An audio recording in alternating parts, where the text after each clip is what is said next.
தன் ஆச்சாரியரின் உள்ள கிடக்கையை உணர்ந்த சிவப்பிரகாசர் அங்கனமே செய்ய ஒருப்பட்டு திருச்செந்தூருக்கு சென்று அங்கே அலையெறி வாயிலில் கண்மனத்தையும் கரைக்கும் வண்ணம் அருங்கோயில் கொண்டெழுந்தருளியிருக்கும் அருட்கடலாகிய அருமுக அமுதை ஆர்வமிக்க கண்களால் வாரியுண்டு அளப்பரும் இன்ப வாரியில் திளைத்தார்.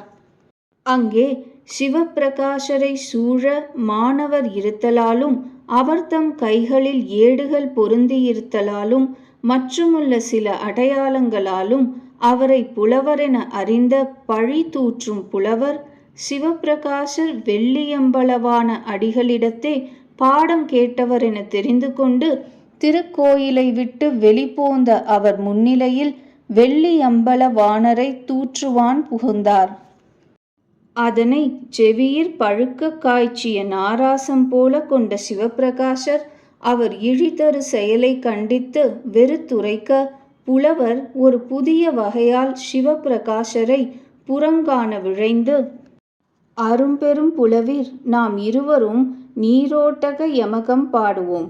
அங்கனம் பாடுவதற்கு முடியாதார் யாவரோ அவரே இருவருள் தோற்றவர் ஆவோம்.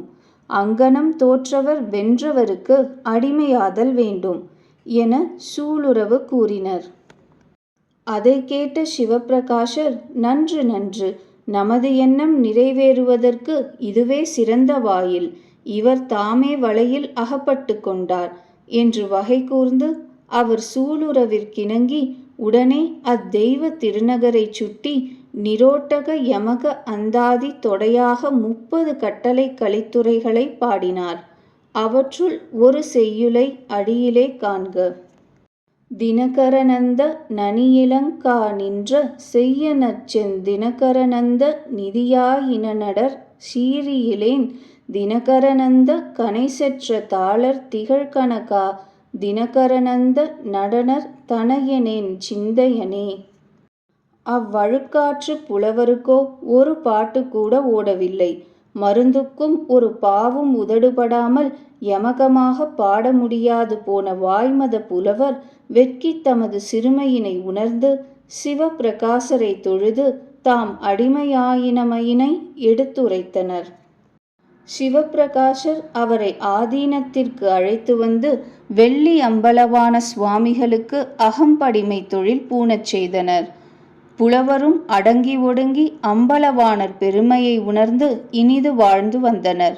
பின்னர் சுவாமிகள் சிவப்பிரகாசரை பார்த்து, மைந்தனே, நீ முதல் சொற்ப பாவிலே சிவபெருமானுக்குரிய திப்பிய பதி தில்லை என குறித்திருத்தலால் அங்கு சென்று சிறிது காலம் உறைந்து பின் வருவாயாக என்று விடை தந்து அனுப்பினார். சிவப்பிரகாசர் அருந்தவ அந்தணர் இட்ட கட்டளையினை சிரமேற்கொண்டு அப்பதியை விட்டகன்று ஆங்குள்ள பல திருப்பதிகளை தரிசித்து கொண்டு துறைமங்கலத்தை சார்ந்து அண்ணாமலை ரெட்டியாரோடு அளவலாவி இருந்து அவருக்கு தன்னருள் சுரந்து அவர் வேண்டுகோளுக்கிணங்கி அவரது ஆட்சியில் அடங்கிய திருவெங்கைமா நகரத்திலே தம் பொருட்டு அவரால் அமைக்கப்பட்ட திருமடத்திலே வீற்றிருந்தனர். அங்கே எழுந்தருளியுள்ள பழமலை நாதர் மீது கோவை, கலம்பகம், அலங்காரம் எனும் நூல்களையும் இயற்றியருளினார். அவை சிலவற்றுள் தாலி புலாக நியாயம் பற்றி ஒவ்வொரு செய்யுள் எடுத்துக்காட்டுதும். கோவை எனையாடிய பதத்தால் ஓன் திருவெங்கை ஏந்திழை நீ சுனையாடிய மணி பொன்னூசலாடி செழுங்குவளை சுனையாடி வண்டல் விளையாடி முத்தத் துவன்றிய அம்மனையாடி வந்தனையோ திருமேனி வருந்தியதே. கலம்பகம் புண்ணியன் நம் வெங்கை புனிதன் அயன் மாலெதிரே அண்ணலரும் பேரொளியாய் அன்றெழுந்தான் அம்மானை அண்ணலரும் பேரொளியாய் அன்றெழுந்தான் ஆமாகிற் கண்ணில் அவர் எளிதிற் காணாரோ அம்மானை கண்ணின்றி காணும் கதிரொளி காண் அம்மானை. அங்கனம் இருக்கும் நாட்களிலே ஒரு நாள் அவ்வூர் பிடாரிக்கு திருவிழா வர தேர் விழா அன்று அது மோதியதனால் தமது மடத்தே இருந்து அடியார் பலருக்கும் பயன்பட்டு வந்த முருங்கை மரம் அழிந்தமை கண்டு திருந்து தமிழ் இலக்கண ஐந்திணை கோவை திருவெங்கைச் செல்வர்கோதும் பெருந்தகைமை உடையம்யாம் விடும் ஓலை வெங்கை நகர் பிடாரி காண்க. இரும்புவியல் ஒரு முருங்கை கொம்பொடியாமற் காத்திங்கிருக்கும் நீ நம் முருங்கைத்தனை வேரோடும் களைந்தனை என்றால் உனக்கு முறையதாமோ என்னும் அழகிய யாப்பை அருளிச் செய்தமட்டில் அத்தேர் அழிந்தொழிந்தது. பின்பு சில காலம் சென்றதும் அவ்வூரினின்றும் நீங்கி துறைமங்கலத்தை எய்தினார். அக்காலத்தே அண்ணாமலை ரெட்டியார் சிவப்பிரகாசரை அணுகி மனம் புரிந்து கொண்டு மனையறத்தை கைக்கொள்ளும்படி வேண்டிக்கொள்ள சிவப்பிரகாச சுவாமிகள் பின்வரும் பாடல்களை கூறி தமது மனக்கோலத்தை தெள்ளிதின் உணர்த்தி அருளினார். சேய்கொண்டாரும் கமலர் செம்மலுடனே அரவப் பாய்கொண்டானும் பரவும் பட்டிச் சுரத்தானே நோய் கொண்டாலும் கொள்ளலாம் 100 வயதளவிருந்து பேய்கொண்டாலும் கொள்ளலாம் பெண் கொள்ளல் ஆகாதே. நிட்டையிலே இருந்து மனத்துறவடைந்த பெரியோர்கள் நிமலன் தாளை கிட்டையிலே தொடுத்து முத்தி பெறும் அளவும் பெரிய சுகம் கிடைக்கும்.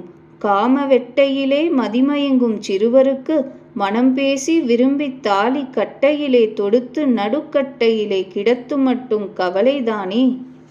அண்ணாமலை ரெட்டியார் அடிகள் கருத்தறிந்து கொண்டு அப்புறம் அவர் இளவல் இருவருக்கும் மனம் புரிவிக்க அவ்விருவரையும் அடிகள் இவ்வாழ்க்கையிலே புகுத்தி தாம் மட்டும் துறவரத்தை கைக்கொண்டு நின்றார். அவர்கள் மனவினை நிகழ்ந்த ஞான்று வினோதமாக சில கவிகளை பாடி அவர்கட்கு வாழ்த்துரை மொழிந்தனர். அவற்றுள் ஒன்று வருமாறு: அரண் அவன் இடத்திலே ஐங்கரன் வந்துதான் ஐய என் செவியை மிகவும் அருமுகன் கிள்ளினான் என்றே சினுங்கிடவும் அத்தன் வேலனை நோக்கி விரைவுடன் வினவவே அண்ணன் என் சென்னியில் விலங்கு கண் எண்ணினன் என வெம்பிடும் பிள்ளையை பார்த்து நீ அப்படி விகடம் ஏன் செய்தாய் என மருவும் என் கைநீளம் முழமளந்தான் என மயிலவன் நகைத்து நிற்க மலையரையன் உதவ வரும் உமையவளை நோக்கி நின் மைந்தரை பாராய் என கருதறிய கடலாடை உலகுபல அண்டங்கருப்பமாய் பெற்ற கன்னி கணபதியை அருகழைத் அகமகிழ்வு கொண்டனள் களிப்புடன் உமை காக்கவே. பின்னர் சுவாமிகள் தமக்கு இன்னுயிர் அடியாராகிய அண்ணாமலை ரெட்டியாரோடு சிதம்பரத்தை அடைந்து திருச்சிற்றம்பலத்தே நடன சிகாமணியை ஒன்றியிருந்து நினைந்து கசிந்துருகி ஆனந்த சாகரத்தில் அழுந்தினார்.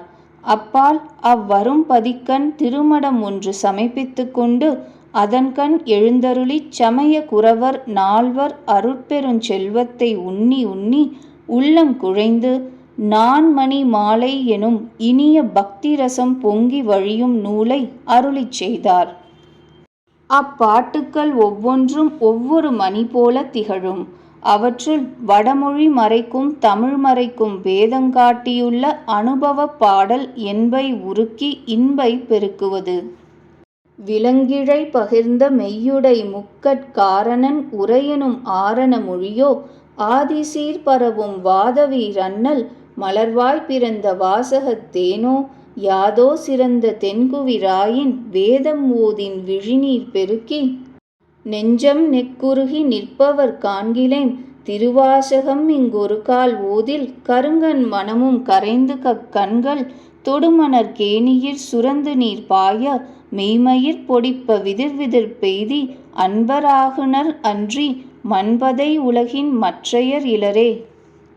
அத்தலத்தின் கண்ணேயே சுவாமிகள் சிவப்பிரகாசம் தருக்க பரிபாஷை சதமணி மாலை முதலிய நூல்களையும் அருளிச் செய்தனர். பின் அடிகளார் அப்பதியை அரிதிற் பிரிந்து பிற தலங்களை வணங்கிக் கொண்டு திருக்காட்டுப்பள்ளியைச் சேர்ந்து சிவ தரிசனம் செய்து கொண்டு சில பகல் தங்கியிருந்தனர். அக்காலை கல்வி மிக்க கட்டழகி ஒருத்தி வீதி கண்ணே உப்பு பகர்ந்து செல்லுதலைக் கண்டு இறங்கி திருக்கண் சாத்தி அவளது கூழையும் பரிபக்குவ காலத்தையும் உணர்ந்து அவற்றை பிறரும் தெரிந்து கொள்ள வேண்டி நிறைய உளதோ எளிதோ கொழுவேம் பிறையை முடிக்கணிந்த பெம்மான் உறையும் திருக்காட்டுப் பள்ளி திரிபாவாய் நீயும் கிரிக்காட்டும் பள்ளி எமக்கு. என்னும் வெள்ளை கவி இசைத்தலும் அப்பெண்ணலங்கணிந்த பாவை தென்னோங்கு தில்லை சிவப்பிரகாசப் பெருமான் பொன்னோங்கு சேவடியை போற்றினோம். அன்னோன் திருக்கூட்டம் அத்தனைக்கும் தெண்டனிட்டோம் தீரா கருக்கூட்டம் போக்கினோம் கான் எனும் பாடலை பாடி தரிசன வேதியின் எதிர்ப்பட்ட கரும்பொன்னென நெஞ்சம் குழைந்து விழுந்து வணங்கி எழுந்து மலர்க்கரம் கூப்பி நின்றாள். அத்தெய்யலுக்கு அடிகள் உண்மை ஞானம் வருமாறு அருட்பார்வை செலுத்தி ஆட்கொண்டார். அப்பால் காஞ்சி நகரை கண்ணுறக் கருதி அண்ணாமலை ரெட்டியாருடன் புறப்பட்டு வரும்போது வழியிலே சாந்தலிங்க சுவாமிகள் எனும் ஞான சிகாமணியைக் கண்டு கலந்துரவாடி அளவலாவினர். அவர்தாம் பேரூரினின்றும் புறப்பட்டு சிவஞான பாளைய தேசிகரை காணும் பொருட்டு பொம்மைய பாளையத்துக்குச் செல்வதாக கூற சிவப்பிரகாசரும் பெருமகிழ்வுடன் தாமும் தேசிகாமணியை காண விரும்பி அவருடன் சென்றார். இருவரும் பொம்மைய பாளையத்துக்கு அணித்தாயுள்ள புத்துப்பட்டு என்னும் ஊரிற் புக்கதும் சாந்தலிங்க சுவாமிகள் தேசிக சுவாமிகளை குறித்து சில வாழ்த்து பாடல்கள் பாட வேண்டுமென சிவப்பிரகாசரை கேட்டுக்கொள்ள அடிகளார் தாம் நர கவனம் செய்வதில்லை என மறுத்துவிட்டனர்.